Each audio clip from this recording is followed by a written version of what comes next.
Hello everyone. तो आज हम लोग देखने वाले हैं क्लास 12 केमिस्ट्री का जो आप लोगों का यूनिट नंबर 1 है सॉल्यूशन, उसका लेक्चर नंबर 2 है। तो चलिए स्टार्ट करते हैं वीडियो। तो अभी हम लोग देखते हैं मोलारिटी क्या होता है। ठीक है, सो मोलारिटी मैंने डेफिनेशन लिख दिया है। It is defined as the number of moles of solute present in 1 litre of solution. ठीक है ना, कितना number of moles of solute 1 litre of solution पे प्रेजेंट है, उसी को हम लोग क्या बोलते हैं, मोलारिटी बोलते हैं। अभी मोल्स क्या होता है, मोल्स क्या होता है, ठीक है ना। सो 1 mole of any substance should be equals to what, 6.022 into 10 to the power 23 molecules of that substance। ठीक है ना। सो 1 mole ऑफ एनी सब्सटेंस क्या होता है, 6.022 into 10 to the power 23 molecules of that substance होता है। ठीक है, सो ये हो गया मोल क्या होता है। सो मोलरिटी को हम लोग मैथमेटिकली कैसे रिप्रेजेंट करते हैं। Molarity m would be equals to, molarity को हम लोग m से रिप्रेजेंट कर रहे हैं। m would be equals to number of moles of solute, कितना moles of solute divided by volume solution in litre.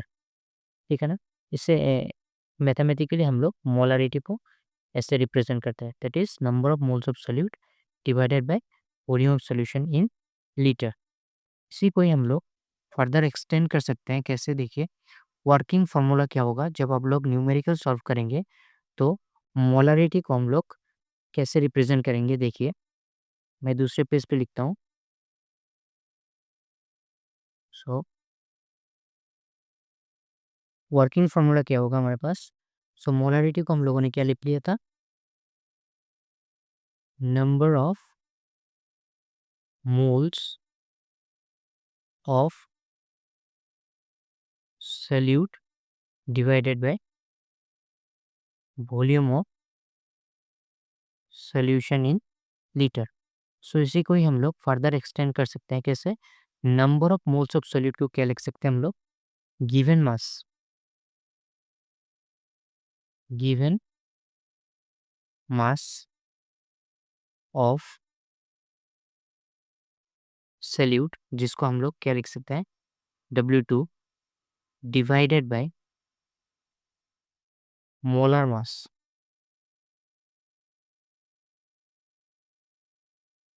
Molar mass of solute. ठीक है, M2, molar mass of solute को क्या लिख सकते हैं हम लोग, M2 into 1000 divided by volume of solution in ml। ठीक है ना। सो ये हो गया वर्किंग फार्मूला। अभी आप लोग मोलर मास ऑफ सोल्यूशन को नीचे ला सकते हैं। So molar mass of solution को हम लोग कैसे रिप्रेजेंट करते हैं, M2, ठीक है ना, इनटू नीचे तो था volume of solution in ml, ऊपर में क्या होगा, गिवन मास W2 इंटू 1000, 1000 था ऊपर में। सो ये हो गया हमारा वर्किंग फार्मूला। जब हम लोग न्यूमेरिकल देखेंगे तो इस फार्मूले से हम लोग सॉल्व करेंगे।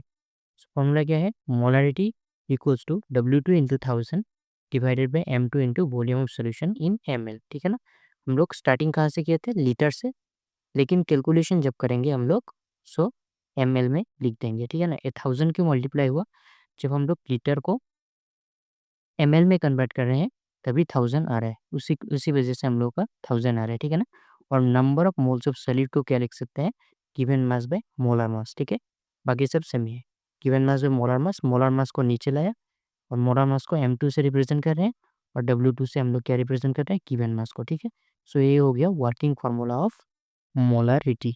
ठीक है ना, चलिए अब नेक्स्ट टॉपिक पे जा रहे हैं हम लोग। तो अभी हम लोग देखते हैं मोलालिटी क्या होता है। ठीक है, मोलारिटी तो हम लोग देख लिए, अभी क्या देखेंगे, मोलालिटी क्या होता है। सो डेफिनेशन लिखा हुआ है, it is defined as the number of moles of solute dissolve in 1 kg of solvent. ठीक है ना, कुछ यहाँ पे क्या था, 1 लीटर था, यहाँ पे क्या है, 1 kg ऑफ सॉल्वेंट। ठीक है, सो मोलारिटी को हम लोग मैथमेटिकली कैसे रिप्रेजेंट करते हैं, एम। मोलारिटी को हम लोग कैपिटल एम से रिप्रेजेंट करते हैं और मोलालिटी को हम लोग स्मॉल एम से रिप्रेजेंट करते हैं, ठीक है। So small M molarity would be equals to number of moles of solute divided by mass of solvent in KG, ठीक है। ऐसे हम लोग मैथमेटिकली रिप्रेजेंट करते हैं। सेम उसी की तरह मोलारिटी की तरह number of moles of solute की जगह पे हम लोग क्या लिख दें, given mass of solute divided by molar mass of solute, ठीक है ना, W2/M2, ठीक है, into 1000 into mass of solvent in gram, ठीक है ना। हम लोग यहाँ केजी को ग्राम में कन्वर्ट कर दिया। जब हम लोग न्यूमेरिकल करेंगे तो हम लोग क्या करेंगे, केजी में है तो उसे ग्राम में कन्वर्ट कर देंगे, ठीक है। तो न्यूमेरिकल में हम लोग ये वाला फॉर्मूला यूज करेंगे, देखिए आप लोग, W2 into 1000 divided by M2 into mass of solvent in gram, ठीक है। ये हो गया आपका न्यूमेरिकल में हम लोग ये वाला फॉर्मूला यूज करेंगे। ये कैसे है यार, मैं मोलारिटी के वहाँ मोलारिटी में जो समझाया वो सेम ही है, ठीक है ना, सेम ही है। गिवन मास ऑफ सॉल्यूट की जगह में W2/M2, ठीक है, into 1000 divided by mass of solvent in gram. वहाँ पे क्या था, लीटर में था, जिसको हम लोगों ने ml में कन्वर्ट किया था। यहाँ पे क्या है, मोलालिटी में क्या है, केजी में है, इसको हम लोग ग्राम में कन्वर्ट कर लिया है, ठीक है ना। तो चलिए अभी नेक्स्ट देखते हैं हम लोग। नेक्स्ट क्या है, देखिए यहाँ पे नोट बोल के एक पॉइंट लिखा हुआ है। सो नोट में क्या लिखा है, molarity of a substance depends on molarity, ठीक है, मोलारिटी जो पहले भरा था, ठीक है ना, of substance depends on temperature. Molarity किस पे डिपेंड करता है, टेम्परेचर के ऊपर डिपेंड करता है, बट नॉट मोलालिटी। ये जो मोलालिटी है वो टेम्परेचर के ऊपर डिपेंड नहीं करता है, ये टेम्परेचर के ऊपर डिपेंड करता है, कौन, मोलारिटी, ठीक है ना। मोलारिटी जो है टेम्परेचर के ऊपर डिपेंड करता है। क्यों डिपेंड करता है, क्योंकि यहाँ पे देखिए मोलारिटी में वॉल्यूम टर्म आ रहा है ना, नीचे देखिए वॉल्यूम है, ठीक है ना। नेक्स्ट पेज पे मैं समझाता हूँ आप लोगों को। सो देखिए मोलारिटी जो है, मोलारिटी हम लोग क्या लिखे थे, molarity number of moles of solute divided by volume of solution in litre. So molarity मैंने क्या बोला, molarity molarity depends on temperature, ठीक है। मोलारिटी क्या होता है, टेम्परेचर के ऊपर डिपेंड करता है, ठीक है ना। लेकिन मोलालिटी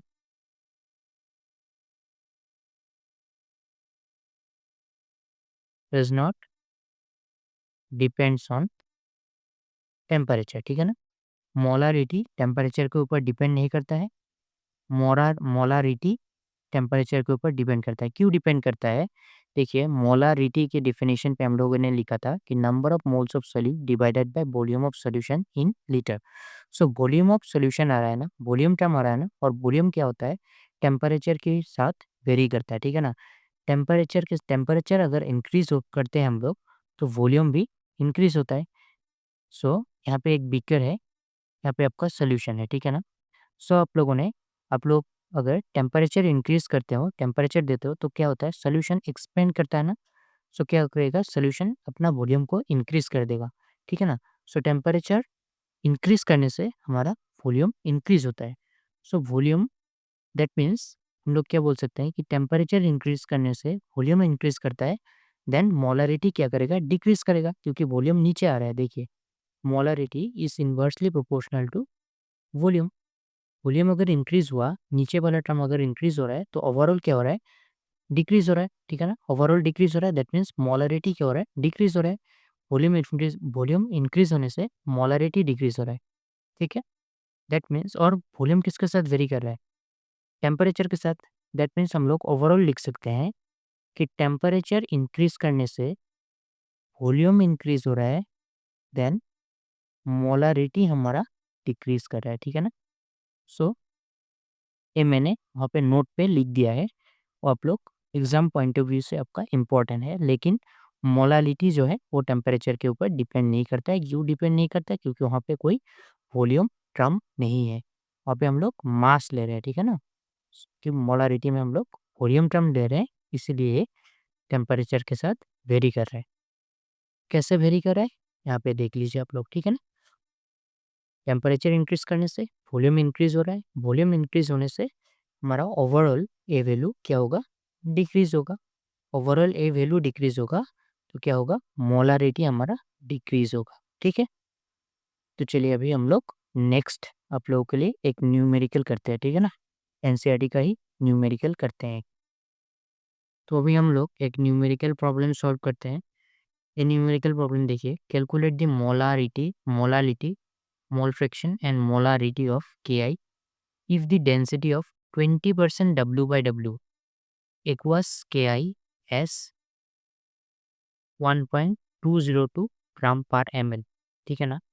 सो हमारे पास क्या दिया हुआ है, डेंसिटी दिया हुआ है, ठीक है ना। Density is given 20% W by W मतलब क्या होता है, पहले लेक्चर पे ही ये सब हो गया था, W/V W/W पहले लेक्चर पे ही आप लोगों को समझा दिया गया था। सो 20% W/W मतलब क्या होता है, 20 gram of Ki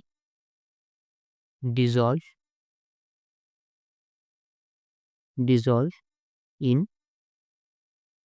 80 gram of water, ठीक है ना। 20 gram of Ki dissolving 80 gram of water. W/W means weight by weight. Weight हम लोग किस में लेते हैं, ग्राम पे लेते हैं। 20% इक्वस Ki बोला है, ठीक है ना। तो 20% equals Ki, 20% W/W equals Ki का मतलब क्या होता है, 20 gram of Ki dissolving 80 gram of water. ये इसका मतलब होता है, ठीक है ना। 20% W/W ऑफ इक्वस Ki का मतलब मैंने लिख दिया है यहाँ पे। तो अभी हमें क्या कैलकुलेट करना है, मोलालिटी पहले कैलकुलेट करना है, ठीक है ना। सो मोलालिटी का अभी अभी हम लोगों ने देखा, स्मॉल m से रिप्रेजेंट करते हैं और फॉर्मूला क्या होता है, W2 into 1000 divided by M2 into mass of solvent इन किस में लेते थे, ग्राम में लेते थे, ठीक है ना। मोलालिटी ग्राम में लेते थे। सो हमारे पास क्या गिवन है, W2 क्या था, W2 is your given mass of solvent, given mass of solute, ठीक है ना। W2 क्या था, गिवन मास ऑफ सल्यूट। सो यहाँ पे सल्यूट क्या होता है, सोल्यूट क्या होता है, सल्यूट जो कम अमाउंट पे रहता है उसी को हम लोग सल्यूट बोलते हैं, जो ज़्यादा अमाउंट में रहता है उसे हम लोग क्या बोलते हैं, सॉल्वेंट। सो यहाँ पे क्या है, ये है solvent, 20 gram of Ki is your solute, ठीक है ना। पहले लेक्चर पे ही आप लोगों को बता दिया था कि सल्यूट क्या होता है, सॉल्वेंट क्या होता है, W/W क्या होता है, ठीक है। सो 20% ऑफ 20 ग्राम ऑफ Ki मतलब 20 ग्राम क्या होता है हमारे पास, कम है तो क्या है, ये सल्यूट है। और 80 ग्राम ऑफ वाटर, वाटर 80 ग्राम है, ज़्यादा है तो क्या है, ये सॉल्वेंट है। सो W2 मतलब क्या है, W2 मतलब given mass of solute, given mass of solute कितना है, 20 ग्राम, ठीक है ना। तो 20 इंटू 1000, अभी M2 क्या है, molar mass, molar mass of solute, molar mass of solute यहाँ पे देखिए क्वेश्चन पे ही गिवन है, आपका सल्यूट क्या है, पोटासियम, पोटासियम आयोडाइड, ठीक है ना, potassium iodide, Ki is your solute. So solute का molar mass is given 166, so बैठा दीजिए 166 इंटू, इंटू क्या होगा हमारे पास, मास ऑफ सॉल्वेंट इन ग्राम, ठीक है ना, मास ऑफ सॉल्वेंट इन ग्राम में लेते हैं हम लोग। सो मास ऑफ सॉल्वेंट क्या है हमारे पास, मास ऑफ सॉल्वेंट इज 80, देखिए सॉल्वेंट क्या है, 80 ग्राम है ना, तो मास ऑफ सॉल्वेंट इज योर 80, और इसे कैलकुलेट करने पर हमारे वैल्यू क्या आता है, 1.5 मोलर, ठीक है ना, मोलारिटी, ठीक है। सो अभी हम लोग देखते हैं मोल फ्रैक्शन का कैलकुलेशन अभी हम लोग करेंगे, ठीक है। तो अभी हम लोग मोल फ्रैक्शन क्या होता है वो देखेंगे, मोल फ्रैक्शन निकालना सीखेंगे, ठीक है ना। मोल फ्रैक्शन किसका निकालना है हमें, मोल fraction of Ki and water. Aqueous मतलब क्या होता है, एक्वस मतलब होता है वाटर, ठीक है, एक्वस मतलब क्या होता है, वाटर। तो सोल्यूशन पे हमारा क्या क्या प्रेजेंट है, एक तो पोटेशियम आयोडाइड, एक तो potassium iodide plus is your water, ठीक है ना। तो सोल्यूशन दो चीज़ों से बना हुआ है, एक तो potassium iodide, another is of water, ठीक है। तो दोनों का ही हम लोग मोल फ्रैक्शन निकालेंगे। So mole fraction of Ki, mole fraction of Ki को हम लोग कैसे रिप्रेजेंट करते हैं, एक्स से रिप्रेजेंट करते हैं, एक्स Ki, ठीक है ना, एक्स Ki। जिसका मोल फ्रैक्शन निकालना है, देखिए फॉर्मूला कैसे बनाएंगे हम लोग, जिसका मोल फ्रैक्शन निकालना है उसको हम लोग एन के आई, एन मतलब number of moles of K I divided bye solution किस किस चीज़ों से बना हुआ है, एक तो के आई से बना हुआ है प्लस प्लस किससे बना हुआ है, वाटर से, ठीक है ना, दोनों का सम, ठीक है ना, जिसका निकालना है उसका ऊपर number of moles of K I divided by number of moles of K I plus number of moles of water, ठीक है ना, एन क्या रिप्रेजेंट कर रहा है, नंबर ऑफ मोल्स, ठीक है ना। So number of moles N represent कर रहा है हमारे पास। सो नंबर ऑफ मोल्स को हम लोग क्या लिख सकते हैं, देखिए नेक्स्ट लाइन पे आप लोग लिखिएगा, number of moles of K I, number of moles को हम लोग क्या लिख सकते हैं, गिवन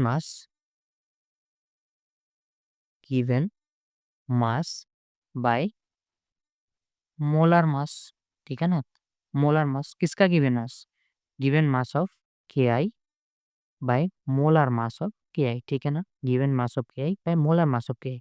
सिमिलरली नीचे भी गिवन मास को हम लोग W2 से, मोलर मास को हम लोग M2 से रिप्रेजेंट करते हैं, प्लस W2 बाई M2, ठीक है ना, W2 by W1 by M1, ठीक है ना, W1 बाई M1 लिखते हैं, ठीक है ना, डिस्टिंग्विश करने के लिए W2 by M2 plus W1 by M1, इसे भी हम लोग क्या लिख सकते हैं, W2 बाई M2, ठीक है ना, दोनों तो सेम ही है, ये दोनों तो सेम ही है, क्योंकि ये भी पोटेशियम आयोडाइड के लिए है, ये भी पोटेशियम आयोडाइड के लिए है।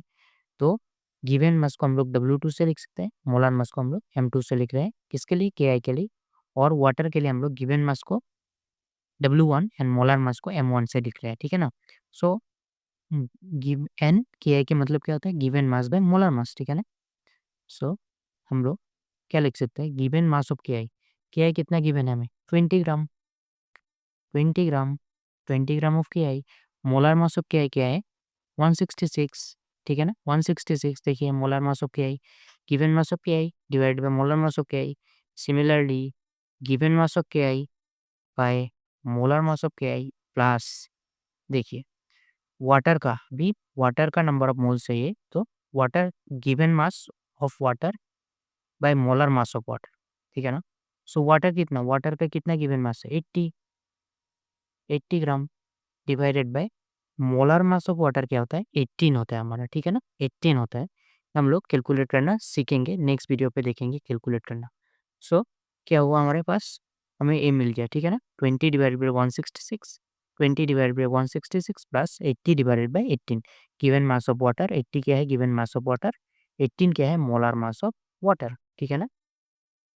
ये आप लोग कैलकुलेट कीजिएगा, आप लोगों का वैल्यू आएगा अराउंड 0.026, ठीक है ना, ऐसा वैल्यू आ जाएगा आप लोग का, ठीक है, 0.026। सिमिलरली आप लोग वाटर के लिए कैसे फॉर्मूला बनाएंगे, जब वाटर का मोल फ्रैक्शन निकालेंगे, so X of H2O equals to क्या लिखेंगे, जिसका निकालना है वो ऊपर लिखेंगे NH2 divided by NH2 plus NKI, ठीक है ना। हम लोग अभी H2O का निकल रहा है तो H2O ऊपर लिखेंगे, ठीक है ना, और नीचे सबमिशन, दो दो जो जो सोल्यूशन में है उसका सबमिशन लिखेंगे, ठीक है। सो ऐसे आप लोग वाटर का भी निकाल सकते हैं। और आपको अगर एक कंपोनेंट का बताए, मतलब KI का बताए, तो वाटर का आप लोग ऐसे भी निकाल सकते हैं, देखिए सम ऑफ जितना भी सोल्यूशन में कंपोनेंट है, क्या क्या सोल्यूशन में कंपोनेंट है, water and KI, so sum of mole fraction should be equals to ईयर 1, ठीक है ना। आपको याद रखना पड़ेगा, जितना भी कंपोनेंट सोल्यूशन है, जितना भी कंपोनेंट्स एक सोल्यूशन है, जितना भी कंपोनेंट है उसका सबमिशन क्या होगा, 1 के इक्वल होगा, मोल फ्रैक्शन का सबमिशन क्या होगा, 1 के इक्वल होगा। सो अभी हम लोग वाटर का इसी फॉर्मूले से निकाल सकते हैं कि X H2O equals to 1 minus X K I, ठीक है ना, एक्स के आई तो हम लोगों ने निकाल लिया, तो 1 माइनस 0.026, सो ये कैलकुलेट करने से कितना होगा, 0.97, ठीक है ना। सो आप लोग कैलकुलेट कर लीजिएगा, आप लोग इस फॉर्मूले से भी निकाल सकते हैं वाटर का, इधर से भी निकाल सकते हैं, ठीक है ना, आप पे डिपेंड करता है, ठीक है। आप लोग शॉर्ट में करना चाहते हैं तो इस फॉर्मूले में जा सकते हैं, sum of all sum of fractions of all component in this solution equals to unity, ठीक है ना। आप लोग लिख लीजिएगा कॉपी में, sum of all fraction of component present in solution should be equals to unity. ठीक है ना। सॉल्यूशन पे हमारे पास दो ही कंपोनेंट है यहाँ पे, वाटर एंड के आई, सो इन दोनों का फ्रैक्शन का सम क्या होगा, इक्वल्स टू 1 होगा। ठीक है ना, 1 होगा। सो इस फॉर्मूले से हम लोग मोल फ्रैक्शन ऑफ H2O को निकाल लिए हैं। ठीक है ना। सो दोनों का ही मोल फ्रैक्शन निकल गया है हम लोगों का। सो अभी हम लोग मोलारिटी को निकालते हैं। तो आप लोगों का जो मोलारिटी का क्वेश्चन था, ठीक है ना, मोलारिटी वाला इजी है, आप लोग होमवर्क में कर लीजिएगा। ठीक है ना। नेक्स्ट हम लोग अभी हेनरीज लॉ स्टार्ट कर रहे हैं। ठीक है, आप लोग वो कर लीजिएगा, इजी है। सिर्फ फार्मूला में आप लोगों को वैल्यू पुट करना है। ठीक है ना। सो हेनरीज लॉ क्या होता है, Henry's law this the law this law states that at a constant temperature, Henry's law पे क्या रहता है, कांस्टेंट टेम्परेचर रहता है। ठीक है ना, कांस्टेंट टेम्परेचर रहता है। The solubility of a gas in a liquid is directly proportional to partial pressure of the gas above the surface of the liquid. ठीक है ना। तो इसका मतलब क्या होता है, देखिए, दो बीकर है, दो बीकर में सोल्यूशन है। ठीक है ना। ये जो ब्लैक ब्लैक डॉट दिख रहा है आप लोगों को, ये क्या है, ये है हमारे पास गैस। ठीक है ना, गैस। और ये है वाटर। ठीक है ना, water, water, and this is your gas, that means it is liquid gas solution. ठीक है ना, लिक्विड गैस सोल्यूशन है। सो यहाँ पे ये पिस्टन है। ठीक है ना, ये वाला पिस्टन है। ठीक है, ये वाला क्या है, पिस्टन है, पिस्टन है। सो पिस्टन के ऊपर हम लोगों ने वेट दे दिया। ठीक है ना, वेट दे दिया। इनिशियली एक वेट दिया W1, उसके बाद हम लोगों ने 3 वेट दे दिया, W1, W2, W3। ठीक है ना। देखिए, जितना भी मतलब वेट दे रहे हैं हम लोग, प्रेशर इंक्रीज हो रहा है सॉल्यूशन के अंदर, प्रेशर इंक्रीज हो रहा है। ठीक है ना, सॉल्यूशन के अंदर प्रेशर इंक्रीज हो रहा है। देखिए पिस्टन भी नीचे आ गया, जितना वेट देते हैं आप लोग पिस्टन के ऊपर, पिस्टन नीचे आ रहा है।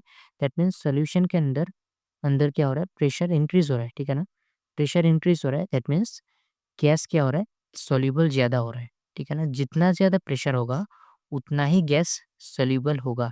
Pressure is directly proportional to solubility. ठीक है ना, जितना ज़्यादा प्रेशर होगा उतना ही क्या होगा, गैस ज़्यादा सॉल्यूबल होगा। यही डेफिनेशन की कौन बताता है हमें, हेनरीज लॉ यही बता रहा है हमें। जितना ज़्यादा प्रेशर होगा उतना ही ज़्यादा गैस सॉल्यूबल होगा लिक्विड में। ठीक है ना। वेट देने से क्या हो रहा है, वेट देने से हमारा सॉल्यूशन में प्रेशर इंक्रीज हो रहा है। इस सॉल्यूशन पे देखिए गैस मॉलिक्यूल बहुत दूर दूर है, बहुत दूर दूर है। जब भी आप लोगों ने प्रेशर दे दिया तो गैस मॉलिक्यूल क्या हो गया, क्लोज आ गया। ठीक है ना, और ये क्या हो रहा है, सोल्यूबल हो रहा है, सोल्यूबल हो रहा है लिक्विड पे। सो प्रेशर इंक्रीज करना है, वेट देने से हमारा, वेट देने से हमारा प्रेशर इंक्रीज हो रहा है, वेट देने से हमारा प्रेशर इंक्रीज हो रहा है। जब भी हम लोग वेट दे रहे हैं तो प्रेशर इंक्रीज हो रहा है, प्रेशर इंक्रीज होने से हमारा सोल्यूबिलिटी इंक्रीज हो रहा है। ठीक है ना, एक कौन बता रहा है हमें, हेनरीज लॉ बता रहा है हमें। ठीक है ना, वेट देने से हमारा प्रेशर इंक्रीज हो रहा है और प्रेशर इंक्रीज होने से हमारा सोल्यूबिलिटी इंक्रीज हो रहा है। ठीक है ना। सो हेनरीज लॉ को, हेनरीज लॉ को दूसरे तरीके से भी हम लोग समझ सकते हैं, और state that partial pressure of the gas in vapour phase is proportional to mole fraction of the gas in the solution.